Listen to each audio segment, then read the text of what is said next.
Well, there's a federally funded program headed to Kentucky this fall that's already stirring up a lot of controversy. Yeah, the government program gives cell phones to those in need, and it is funded by your tax dollars. Troubleshooter Charlie Young investigates.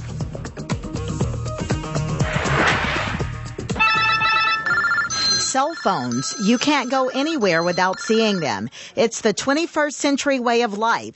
They are convenient and a necessity for many.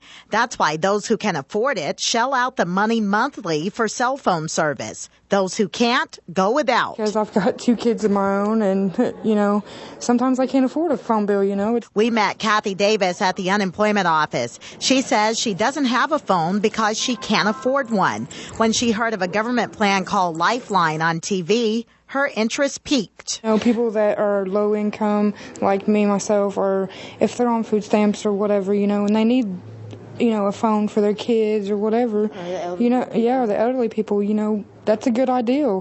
Because some people can't afford a phone bill. Lifeline is a federally funded program passed by Congress back in 1996 to make sure every U.S. household has telephone service. Recently, the government expanded the plan to include cell phones.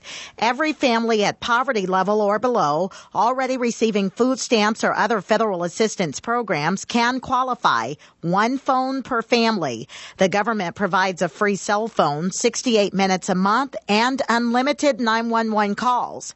We talked with the Federal Communications Commission in Washington by phone. And Congress has debated the issue, and they came down to the belief that phone service was really an important component of 21st century life that the nation wants to accomplish, is to try to get universal phone service. The FCC says 90% of the American population has at least 1 cell phone. This program puts the other 10% on a level playing field, but it's costing the government millions. And guess who's footing the bill? You are. Taxpayer dollars fund the Lifeline program. If you use it for emergencies and stuff for your family, then it's a need. But if you use it to call friends or whatever, that it's a want. Let's face it, a cell phone is a luxury, as far as I'm concerned.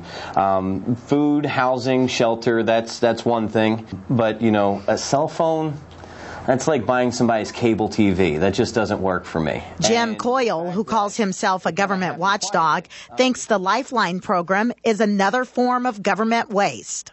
Depending on how they classify people, this could be a very large number of people, and that turns into a very large amount of tax dollars that we don't have. So these phones all have to provide 911. Even after the phone runs out of minutes, it provides 911 service, not just for convenience, but for public safety as well. Charla Young, Wave 3 News. All right, thank you, Charlotte. Now, the Lifeline program is already available in many states like Florida, Ohio, Alabama, and California. The program is expected to launch within the next month right here in Kentucky. If you want to qualify, you must go to Lifeline Across America or SafeLink Wireless. You can read more on wave3.com. Just enter free phone in the speed word box. Make sure, though, you click go.